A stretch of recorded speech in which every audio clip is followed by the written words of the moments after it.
tout cela s'est transformé en cauchemar. Est-ce que vous pouvez nous raconter votre histoire, Marthe? Oui, ça a commencé par quelqu'un qui m'a donné le contact d'un monsieur qui est à Dubaï, un arabe. Et c'est de là où tout a commencé. J'ai fait mes papiers et j'ai payé tout ce que il fallait pour voyager. Étant arrivé de là, le monsieur est venu me prendre et voilà où mon enfer commence. Le premier jour, il me fait comprendre d'appeler toute ma famille et convaincre ma famille que je suis bien arrivée. Je l'ai fait, mais le lendemain, c'était une autre chose. Alors, vous êtes allé à Dubaï faire quoi concrètement? Est-ce que vous avez une formation ici au Cameroun? Qu'est-ce qui vous a motivé, vous, à partir à Dubaï? Oui, c'est que je n'avais pas de travail. Et j'ai un niveau bac anglophone et j'ai fait l'hôtellerie. Et après ça, tellement je cherchais de travail, rien. Quand j'ai eu cette occasion, je me suis lancée et je partais là travailler comme secrétaire personnel au monsieur de l'arabe. Bon, arrivé là, étant là-bas, j'ai commencé à travailler pour lui, mais je me suis rendu compte que quand j'ouvrais ses mails, il était en train de dire aux filles de venir travailler pour lui. Mais ce n'était pas ce qu'on faisait. Ce qu'on faisait, c'était qu'il vendait des filles dans des maisons, comme prostituées, comme des esclaves. Surtout moi, j'avais que 2 heures de repos. Votre passeport, quand vous êtes arrivé à Dubaï, quand vous êtes arrivé, il vous a bien accueilli, on a récupéré le passeport. Oui, dès l'aéroport, il a pris mon passeport. C'est la première chose quand il prend, quand il vous salue. Et c'est de là qu'il m'amène à la maison. Et quand il m'a amené à la maison, le premier jour, ils m'ont présenté une chambre pour que je dorme. Mais le lendemain, ce n'était plus ça. Je dormais plutôt à côté de son lit parce que lui-même, il était malade. Il avait une toux à laquelle il toussait et il fallait un plastique à laquelle, à chaque fois, je dois changer ce plastique. Je dois lui faire son thé et je me couche à côté de son lit. La nuit, s'il a toussé, je prends ce plastique, j'arrête et il crache et je le porte, je le verse. Et je suis obligée de faire tout ce qu'il me dit sexuellement. Il vous a demandé de faire des fellations, vous faisiez des fellations? Oui, je le faisais. Malgré son état de santé Oui, je dois tout faire ce qu'il me dit. Même si c'est à manger les caca, je dois le faire. Est-ce que c'est la situation de beaucoup d'Africaines dans ces pays arabes-là? Est-ce que vous avez rencontré d'autres Africaines et Camerounaises à Dubaï? Oui, quand je fuis de là, je me suis retrouvée en prison, j'ai trouvé d'autres filles. Des filles qui avaient des blessures, des filles enceintes. Ils ne reconnaissent même pas le père parce que le cousin, l'oncle, le père, tous abusent d'elle. Et c'est comme ça que tout ce que chacun voulait, c'était de rentrer dans le pays. Et toutes ces filles étaient tous blessées.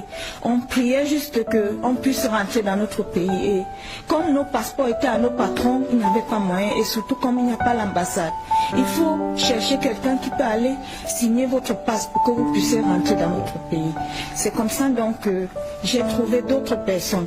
Et j'ai vécu vraiment des scènes à laquelle je voyais cette fille camerounaise, des filles africaines qui arrivaient. Et je me disais souvent que c'était même sûr qu'on les tuait. Parce que je vivais vraiment certaines scènes.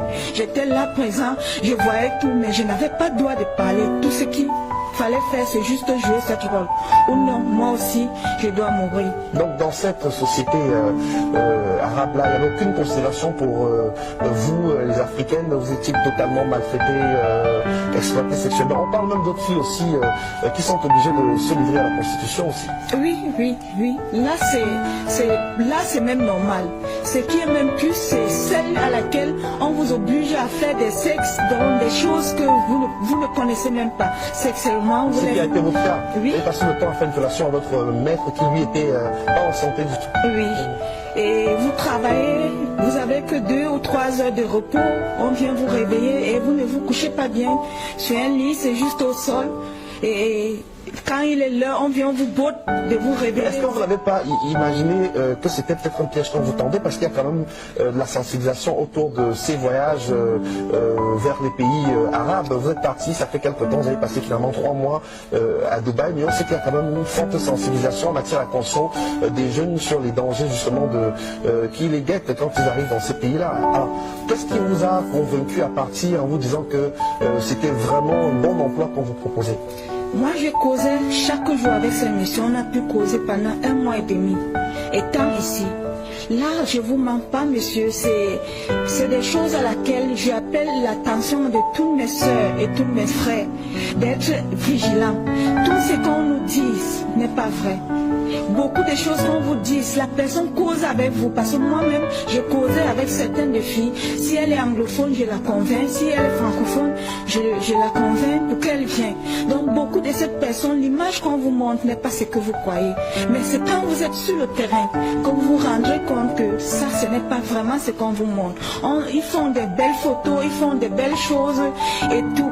Moi, j'appelle l'attention de toutes les jeunes filles d'être très vigilantes. Moi, je préfère que si vous avez l'opportunité de fréquenter, rester au pays, je préfère que vous restez. Moi, surtout, j'ai tout perdu. Tout perdu, ce que j'ai investi. Je suis au pays, je n'ai pas de travail. Depuis, j'ai déposé des demandes partout, rien du tout. Je suis là et c'est Dieu seul qui sait comment je vis. Mais comment vous avez fait pour revenir finalement, pour vous enfuir de l'enfer de Dubaï et revenir au Cameroun? C'est par la grâce de Dieu que j'ai pu fuir, me retrouver dans une rue. Et un monsieur qui passait m'a pris et on m'a dirigé vers l'immigration. C'est là où je me suis retrouvée en prison. La prison était 1000 fois mieux que l'esclavage qu'on vivait de là. Et avec toutes d'autres filles, pas simplement l'africaine, il y a les philippiennes, il y a d'autres pays africains, les éthiopiens qui vivent cet enfer. En prison, on ne vous autorise pas de fumer parce que si j'avais cette opportunité de fumer, je suis sûre qu'une de nos sœurs n'acceptera pas aller dans ce pays. Mais il nous privilégie de tout. On vous fouille jusqu'à vos sexes si vous n'avez pas de caméra. C'est comme ça qu'on vit là-bas. Je demande à toutes les gens de bonne volonté s'ils peuvent m'aider, même à avoir juste un travail. Vous avez quel profil? Vous avez un baccalauréat? Oui, un bac NDC Advanced Level. Et j'ai aussi fait une formation en hôtellerie. Et je remercie le président de m'avoir amené ici et de me donner ce courage d'être là. Et je vous bénis tous et je demande aux jeunes filles d'être très vigilantes, de ne pas rêver, comme on l'a dit souvent, les belles paroles, mais sur place, certains n'ont pas vécu. Alors, vous avez vécu un autre traumatisme aussi, parce qu'à cause de cette situation, votre père n'a pas pu supporter et il est décédé malheureusement. Oui, parce que quand j'étais en prison, il fallait que je sorte. Et il n'y avait pas de moyens. Mon père, il était aussi un peu malade, mais du fait qu'il faut qu'il cherche le moyen pour me faire sortir. Et il n'y avait pas aussi le passeport.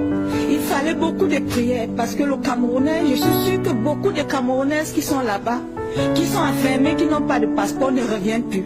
On vous envoie au Central Jail, c'est comme ça que vous vous retrouvez et vous vivez toutes vos années là.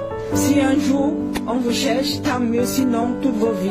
Ceux qui n'ont pas peur, ceux qui ont peur d'affronter la réalité et dire la vérité reste là. Alors depuis que vous êtes revenu, est-ce que vous avez cherché à rentrer en contact avec le monsieur qui vous a fait partir à Dubaï? Je crois savoir si c'était un pasteur. Oui, le numéro ne passe plus, il n'est plus où je l'ai rencontré. Il n'est plus là. Dans tous ces contacts, je l'appelle, le numéro ne passe plus, je n'ai aucune nouvelle. Et le monsieur de Dubaï qui vous a maltraité, exploité sexuellement, l'arabe, vous avez cherché à rentrer en contact avec lui? Il a coupé les lignes.